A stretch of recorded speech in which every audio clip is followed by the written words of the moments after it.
प्रश्नोत्तरी।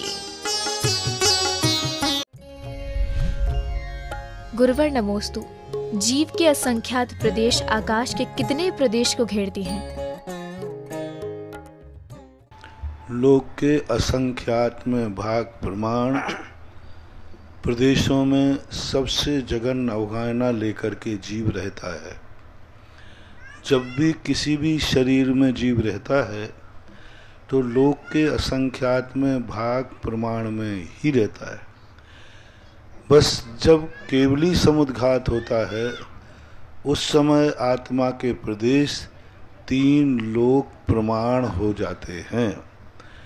यानी आत्मा के सामान्य प्रदेशों की जब कोई गणना पूछेगा तो यही कहा जाता है कि जितने लोक के प्रदेश हैं 3 लोक के, उतने आत्मा के प्रदेश हैं।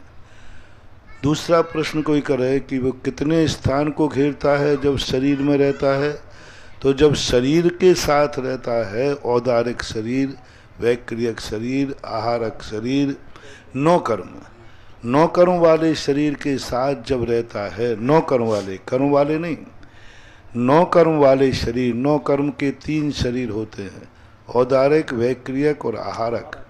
तेजस सामान्य वृद्धि वाला अलग है। तो इनके साथ जब जीव रहता है तो लोक के असंख्यात में भाग को ही ग्रहण करता है। कार्बन और तेजस शरीर के साथ में जब जीव केवली समुद्घात के समय कार्बन और तेजस शरीर होते हैं, उन 2 शरीर के साथ पूरे 3 लोक में व्याप्त होकर के रहता है जब वो लोक पूर्ण नाम का समुद्घात करता है। गुरुवर नमोस्तु। क्या आचार्य श्री विद्यासागर जी महाराज का राजस्थान से कोई संबंध है? अपने आप में भूमियों का, साधुओं का एक नैमित्तिक संबंध होता है। अब इस संबंध को अपन किसी निर्णायक, किसी कर्म के द्वारा, किसी रूप में वर्णित नहीं कर सकते, क्योंकि ऐसा आगम में कोई वचन नहीं होता। बस इतना ही है कि वहाँ के लोगों के पुण्य के उदय के कारण से महापुरुषों के अनुष्ठान होते हैं, और कोई कारण नहीं। तीर्थंकर आदि जन्म लेते हैं तो इतना ही वर्णन है। वहीं जन्म क्यों लिया साहब बनारस में पारसनाथ ने, इतने उल्लेख मिलता वहाँ के जीवों का पुण्य का उदय था। प्रकृति के संबंध में पुण्य के उदय की चर्चा जैन आगम में नहीं कि वहाँ के जमीन का पुण्य था, वहाँ के आकाश का पुण्य था, वहाँ के वायु का पुण्य था, वहाँ का जल का पुण्य था, वहाँ के अन्न का पुण्य था। ऐसा कोई वर्णन शास्त्रों में नहीं है। बस इतना ही वर्णन है कि जहाँ के जीवों के पुण्य के उदय होते हैं, महान आत्माओं के अनुष्ठान उस स्थान पर होते हैं। गुरुवर नमोस्तु। कहा जाता है कि कुंद महाराज को देवतागढ़ विधेय क्षेत्र ले गए थे, तो क्या वर्तमान समय में भी देवता मुनियों को विधेय क्षेत्र ले जा सकती हैं? पूज्यवर कुंद सेवकदेव के संबंध में जो चर्चाएं हैं वो किंवदंती हैं, सत्य नहीं है। क्योंकि कुंद भगवान के जीवन में इतनी बड़ी घटना घटने के बाद भी वो इस बात का उल्लेख कहीं नहीं किया। बार बार कहते हैं कि जिनेन्द्र ने जो कहा मैं कह रहा हूँ, लेकिन सीधा कहते कि मैं श्री मंदिर से सुन के आया हूँ वो कह रहा हूँ। उससे कितने बड़ी धर्म की प्रभावना होती। ये सारे शास्त्र प्रमाणिक हो जाते, सर्वज्ञ की वाणी माने जाते। इसलिए ना तो कुंद भगवान ने ये बात कही की, और उनके समकालीन जितने आचार्य हुए हैं उन्होंने भी इस बात को कहीं नहीं किया। मात्र 1000 वर्ष के बाद कुछ आचार्यों ने ऐसी किंवदंती की लेखनी, किंवदंती के नाम से पूज्यवर जयसेन स्वामी ने पंचास्तिकाय की टीका में इस बात को किंवदंती नाम की, मैंने ऐसा सुना है कि वो गए थे। अब ये सब श्रद्धा, जब किसी के प्रति अधिक श्रद्धा हो जाती है तो ऐसी कल्पनाएं, आचार्य श्री के प्रति लोगों की कई बार श्रद्धाएं, मैंने महाराज को फलाने स्थान पर देखा, वे चतुर्मास कर रहे हैं कहीं और। तो ये सब श्रद्धा का जब अतिरेक होता है तो इस प्रकार की हवाएं, इस प्रकार की किंवदंतियां उड़ जाती हैं। आचार्य श्री जमीन में नहीं चलते हैं, आकाश में चलते हैं, ऐसा लोग कहते हैं। अब जमीन में नहीं चलते हैं तो आचार्य जी के पैर के छाले देख लो क्या बता रहे हैं। तुम्हारी श्रद्धा बता रही है कि महाराज जमीन पे, और पैर के छाले क्या बता रहे हैं, जमीन पे चलते। तो ऐसी कुछ श्रद्धाएं ऐसी होती हैं। तो लेकिन ये ना तो युक्त बैठ रहा है, ना आगम सम्मत बैठ रहा है। और वहाँ जाने के बाद फिर महाराज को वापस लौटना और लौट करके यहाँ आकर के उसकी कोई चर्चा नहीं करना, ये सब बातें बहुत सारी विचारनीय हैं। किंवदंतियाँ हैं। अब किंवदंतियों का कोई निर्णायक पॉइंट नहीं रहता, सत्य भी होती हैं और काल्पनिक भी होती है। गुरुवर नमोस्तु। पिताजी अगर पूजा पाठ ना करने दें तो क्या करना चाहिए? क्यों नहीं जाने देते? कोई कारण होगा। तुमने ये तो नहीं लिखा कि क्यों नहीं जाने देते। उन्हें अच्छा नहीं लगता, ये लिखा है हमने। उन्हें अच्छा क्यों नहीं लगता? ये नहीं लिखा। एक बच्चे ने स्कूल में जाके कहा कि उसने पूछा, बेटा दो दो कितने होते थे? 4 रोटी। तो भाई मैंने दो दो पूछा था, रोटी क्यों बोल रहा है? क्यों भाई? आज मम्मी ने रोटी नहीं दी। मैडम ने तुरंत फोन किया कि बच्चे को भूखा क्यों लगा। अरे साहब उसके पहले देखो घर में क्या करके गया है, वो तो उसने बताया नहीं, बस आज मम्मी ने रोटी नहीं दी। अब यहाँ कारण जानना पड़ेगा। यहाँ 3 कारण हो सकते। या तो तुम मंदिर जाते समय कुछ ना कुछ गड़बड़ करते होगे। आजकल के छोकरों का कोई भरोसा नहीं। और या फिर नास्तिक होगा, उसका तुम्हारे पिता का इस पर विश्वास नहीं होगा। या फिर कोई अध्यात्म कंजाइष्ट मतावलंबी होगा जो इन क्रिया कांडों पर विश्वास नहीं रखता। अन्यथा ये घटना बहुत कम सुनने में आती है। कोई पिता तो तरसते हैं कि मेरा बेटा अभिषेक करने जावे। कोई ऐसे बिरले हैं जिनको ये तकलीफ है। यदि कोई बिना कारण नहीं है तो माता पिताओं से मेरा कहना है, ये गलती मत करो। आप बेटे को अभिषेक से मत रोको, अन्यथा एक दिन बेटा शराब की बोतल उठाना शुरू कर देगा। फिर तुम पश्चाताप करोगे कि बेटा शराब की बोतल उठाने लगा, अब क्या करूं। मैंने एक बार कहा था, मैं तुमसे अभिषेक की इसलिए नहीं कहता हूं बच्चों से कि वे भगवान बन जाएं, उनके कर्मों का क्षय हो जाए, ये भी मुझे कोई दरकार नहीं है। मुझे इतना विश्वास है जो प्रतिदिन भगवान के अभिषेक का लोटा उठाएगा वो जिंदगी में कभी शराब की बोतल, बस इतना सा कण है। तो आप बहुत बड़ी गलती कर रहे हैं और बहुत बड़ा दोष आपको लगेगा कि आप अपने बेटे को अभिषेक जाने से रोक रहे हैं। या तो तुम्हें ऐसा करबंद होगा कि 100 भवों तक आप जैन कुल में आपका जन्म नहीं होगा, और आपको ऐसे बेटे मिलेंगे जो तुम्हारे कुल को कलंकित करने वाले होंगे, कुल की शर्मिंदा यानी तुम्हारा मुंह काला करने वाले होंगे, क्योंकि तुमने बेटे को धर्म कार्य से रोका। जो व्यक्ति अपने संबंधियों को धर्म कार्य से रोकता है उसको भवांतरों में वे ऐसे संबंधी मिलते हैं जो तुम्हारा मुंह काला करें, अपना मुंह काला करें, कुटुंब का कुल को कलंकित करें, जाति धर्म को सबको मिटा देते। तो ऐसी गलती आप ना करें। ये तो आपके बेटे ने आपको डांट पड़वा दी है। अब आप कृपया करके अपने बेटे की शिकायत करिए कल, और फिर उसको तुम जम की डांट पड़वाइए, मैं उसको डांट। अभी तो एक ही तरफ से एफआईआर आई है, अब मैं क्या करूं। अब मुझे तो ये बोलना ही पड़ेगा क्योंकि उसने एफआईआर लिखाई है और मुझे उसका पक्ष लेना पड़ेगा। अब आपका कर्तव्य है कि आप अपने बेटे को क्यों नहीं जाने देते, वो कृपया करके प्रश्न भेजें जिससे हमें ओरिजिनलिटी पता चल सके। गुरुवर नमोस्तु। मुनि महाराज की प्रतिमा में कोई चिन्ह नहीं होता तो ये पिछी कमंडल धारी क्यों होते हैं?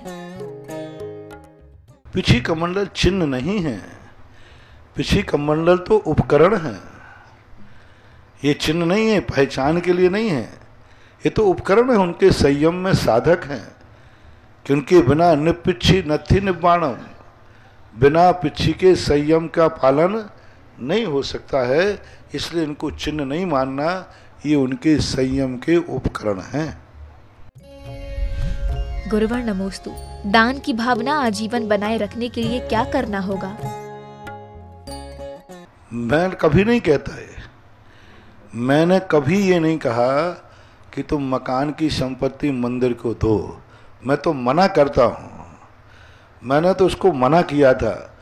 ये तो तुम्हारी भावना है कि मकान के पहले भगवान का मंदिर बनाना श्रेष्ठ है। मैं तो ये कहता हूँ जम सक्कई तम की रही, अपनी शक्ति के प्रमाण देना चाहिए। मैं कभी नहीं बोलता कि नहीं तुम मकान की संपत्ति इसमें दे दो, मकान बेच करके दे दो, नहीं। लेकिन मैं तो उदाहरण बता रहा हूँ कि ऐसे लोग भी हैं जो अपने उपयोग की संपत्ति रखे और वो दान में दे दे। ऐसी कन्याएं हैं जो अपने पिताओं से कहती है कि पापा आप मंदिर बनाइए। पापा कहते नहीं बेटा मेरी शक्ति नहीं है, तेरी शादी भी तो करना है, उसके लिए पैसा चाहिए। तो कन्या नियम लेती है कि मेरे लिए जो दहेज में पैसा देना चाहते हो आप मंदिर बनाइए, मैं उसी से शादी करूंगी जो दहेज नहीं लेगा। तो अब मैं ये नियम नहीं दे सकता हूं तुम लोग सब बेटियों वाले हो, जिन जिन ने अपनी बेटी को पैसा रखा सब दान दे दो। ये मैं कभी नहीं बोलता भी नहीं, बोलना भी नहीं चाहिए। लेकिन कुछ लोगों ने ऐसा किया है तो उसका उदाहरण तो देना पड़ता है, देना चाहिए। उदाहरण दे रहा हूं कि ऐसी ऐसी कन्याएं, ऐसे ऐसे परिवार हैं। मैं कभी ये प्रेरणा नहीं देता कि तुम अपनी आवश्यकताओं को पूर्ति किए बिना दान देना चाहिए। मेरा तो सिद्धांत है अपनी जो आवश्यकताएं हैं उन आवश्यकताओं को प्रथमता पूरी करो। बच्चे की पढ़ाई है, लिखाई है, जो जो तुम्हारी गृहस्थी में आवश्यक हैं, उन आवश्यकताओं की पूर्ति के बाद जो पैसा बचे बस वो अय्यासी में मत जाओ, अय्यासी में मत गमाओ। बेटे को पैर पढ़ाओ, तुम खुद अपने आप में करो। लेकिन जब शिखरजी जाना हो और शिमला घूमने जाना हो तो मैं कहूँगा, बोल दो क्या कहूँगा, जो आप लोग कहो वही कह दूंगा। चलो दो मौके हैं, शिखरजी जाने का और शिमला जाने का। तो फिर मैं कहता हूँ जब शिमला जाने के लिए तुम्हारे पैसे हैं तो मेरी राय है कि उस पैसे से शिखरजी चले जाओ। ये गलत है कि सही है ना? अब तुम्हारे पास कहीं जाने को पैसा नहीं है, और आज मैं कहीं जा ही नहीं सकता, मेरी इतनी शक्ति ना मैं शिमला जाऊंगा ना शिखर, तो फिर मैं नहीं कहूंगा कि कर्जा लेकर शिखरजी चले जाओ। लेकिन उन लोगों को मेरा कहना है गुटखा के लिए पैसा है, बीड़ी सिगरेट को पैसे हैं, चाट पकौड़ी को पैसे हैं, बाजार में और दुनिया भर के खर्चों को पैसे हैं, और जब अभिषेक की बारी आई तो कहते कि पैसा कहाँ से लाऊं। इनको तो मैं बचने नहीं दूंगा। जो ऐसे लोग हैं इनको तो मैं नहीं बचने दूंगा। इनसे तो कहूंगा कि तुम क्योंकि पाप का पैसा ना जाने दो, पुण्य में लगाओ। ऐसी परिस्थितियों के लिए उसकी श्रद्धा और भावना है। बहुत अच्छा है आपने श्रद्धा व्यक्त की है, लेकिन ये मार्ग नहीं है, ये तुम्हारी श्रद्धा का अतिरेक है, भावना है। गुरुवर नमोस्तु। संसार में अनेकों सम्यक दृष्टि होते हैं, लेकिन तीर्थंकर बस 24 हुए। तीर्थंकरों ने ऐसा क्या किया कि उन्हें इस पद की प्राप्ति हुई? संसार में जितने व्यक्ति हैं, यदि कोई किमिक्षिक वरदान देने आवे तो सब लोग अपनी अपनी इच्छाओं की पूर्ति को मांगेंगे कि पड़ोसी की इच्छा की पूर्ति को मांगेंगे? 99% कहेंगे सब अपनी अपनी इच्छाएं करें। एक उदाहरण दिए देता हूं। एक बच्चा बीमार है तुम्हारा, एक बच्चा बीमार है पड़ोसी का, वो गरीब है, उसका कोई नहीं है, और डॉक्टर के पास एक इंजेक्शन है, ओनली एक दवाई। अब वहां पर निर्णय तुम्हारे पक्ष में सब है, तुम पैसे वाले हो, डॉक्टर को भी खरीद सकते हो। तुम्हारा सोर्स भी है, मुख्यमंत्री का फोन आ गया डॉक्टर के पास कि एक इंजेक्शन है तो उसको लगाना। मुख्यमंत्री का फोर्स है, महाराज की तरफ से भी आवाज आ गई क्योंकि वो मेरा भक्त था, तो डॉक्टर साहब से कह दिया देखो वो एक इंजेक्शन है तो वो मेरे भक्त के बेटे को लगाना। कितने तरफ से सपोर्ट है, महाराज की तरफ से, मुख्यमंत्री की तरफ से, और आप समर्थ तो यही, डॉक्टर भी आपके पक्ष में है। और वो दूसरा जो बच्चा है उसको दी सेम बीमारी है, एक इंजेक्शन है, उसके पक्ष में कोई नहीं, महाराज भी नहीं है, मुख्यमंत्री भी नहीं है, डॉक्टर भी नहीं है, और वो खुद स्वयं समर्थ नहीं है। अब निर्णय आपको करना है, ऐसे कितने लोग होंगे, दो बच्चों में से जब एक अपना बच्चा और एक पड़ोसी का बच्चा, कितने लोग होंगे जो ये कह देंगे नहीं मेरे बच्चे को छोड़कर आप इस बच्चे को लगा दीजिए। बोलो भाई, कितने लोग मान लो इसे? एक भी नहीं।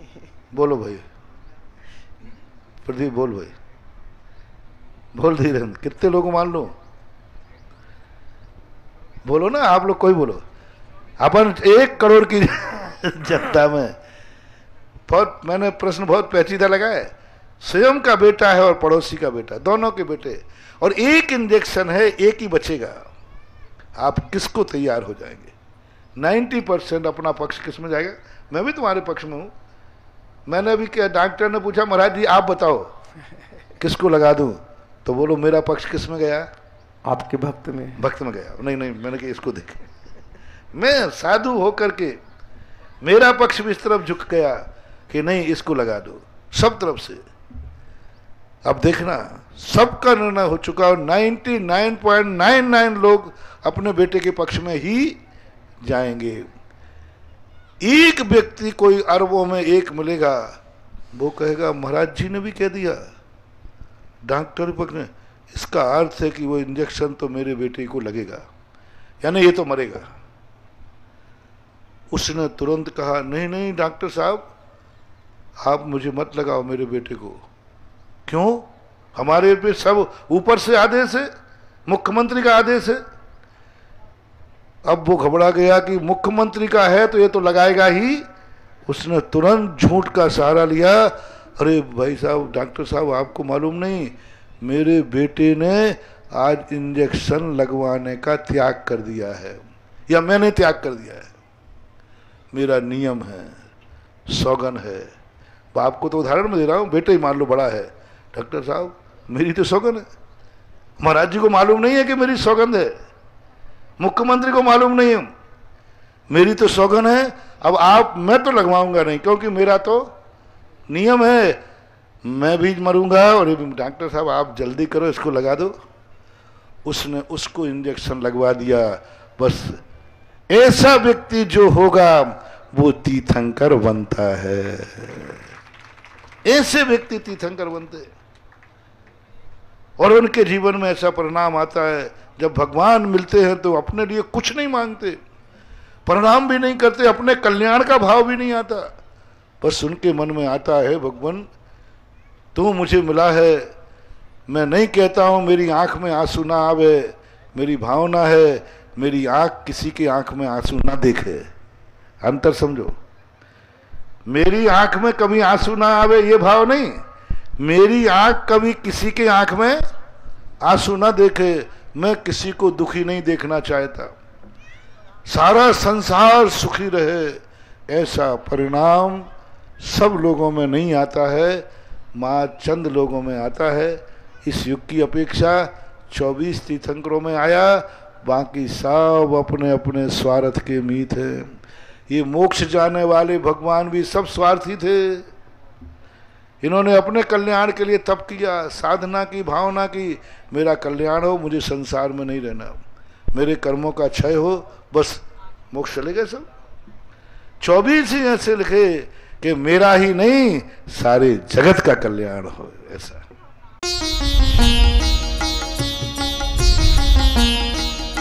सुधा प्रश्नोत्तरी।